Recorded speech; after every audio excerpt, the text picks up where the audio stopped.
What's up, everybody? Welcome to 5 Picks in 5 Minutes. I am your host, Chris Raybon, here with Grant Neiffer and Kyle Murray, the Action Network. We're going to make 5 picks, try to hit them all, maybe make a parlay at the end for all of our picks. There's a link in the episode description with our bets so you can quickly and easily add them to your bet slip. Grant, start us off. Where are you going?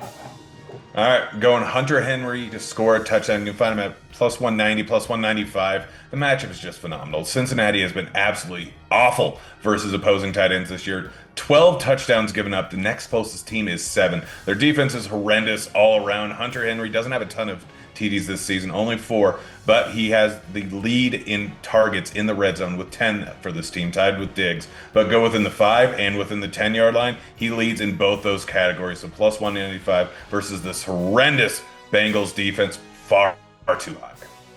Yeah, they've been struggling versus tight ends for years now, and Drake May balled, so I love that. Kyle, where are you going? Yeah, I'm going to start us off with a bit of a banger here. I'm taking Kadarius Hodge 12-1 to find the end zone. Obviously, Drake London has been ruled out for this game, so we're projecting, and our RotoGrinders projections for Hodge to slide in as the wide receiver 2 in this offense. There is some volatility. There were some other guys that could potentially slide in, and obviously you're going to have Kyle Pitts and Bijan be involved in the passing game as well.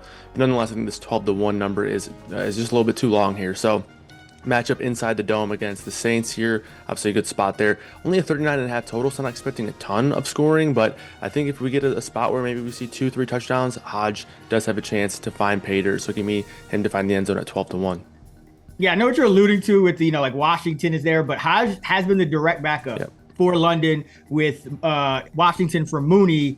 And then, Sills might get a slight uptick, but, Hodge and Cousins do have some history, going back to last year. So I like that one a lot. For my pick, I'm going to go with a long shot touchdown, and it's going to be the Raiders defense. The Raiders defense has generally been horrible this year, but so has Shedeur Sanders. He has 29 dropbacks for -7 passing yards net over his last 2 NFL appearances, one in the regular season, one in the preseason. He's going to be going backwards all day. That gives you a chance for a sack fumble. I think he's also one of the highest pick 6 odds we've seen in a while. A Browns quarterback hasn't won his debut start since the mid-90s.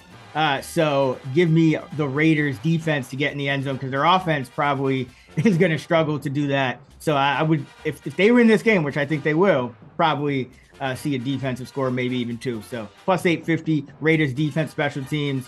Let's keep it going. We have some bangers here. Grant, familiar. I know where you're going with this one. Tell the people.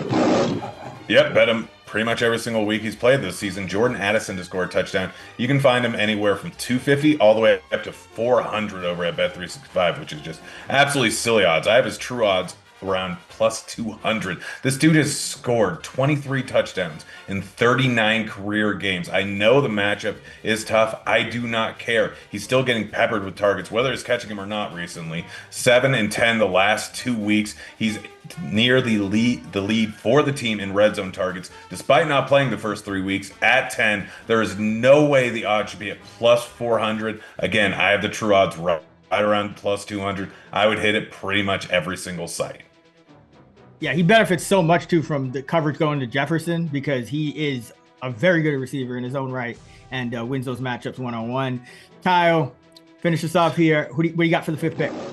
Yeah, I figured I'd bring it down to earth a little bit here with more of a normal pick. So just going with Jaylen Warren under 2.5 receptions. Obviously, we saw him get banged up. He left the game last week. He did return for 1 play, but didn't touch the ball, didn't touch the field in the 4th quarter. So I think they might be a little bit cautious with him here. Obviously, they have Kenny Gainwell, who they're more than happy to use, especially in passing situations. So I think it's, for this week, considerably looking at a decreased passing outlook for Jaylen Warren. So taking the under 2.5 receptions because of the injury, but also because, Kenny Gainwell, whenever he's on the field, he seems to play pretty well. We get all these quotes about, how they want to get both of these guys involved.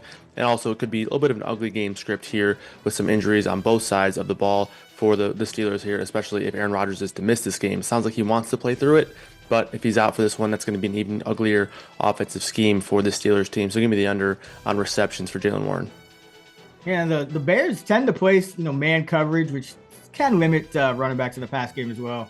So like that, let's parlay Kadarius Hodge touchdown, though, and we'll go with the Raiders defense as well to score a touchdown, and then finish it off with Jordan Addison anytime touchdown. You parlay all three of those together, Hodge, Raiders, and Addison. You get 365 to 1 odds. That is juicy. This has been 5 Picks in 5 minutes. I am Chris Raybon for Grant Neiffer and Kyle Murray. Let's get this money.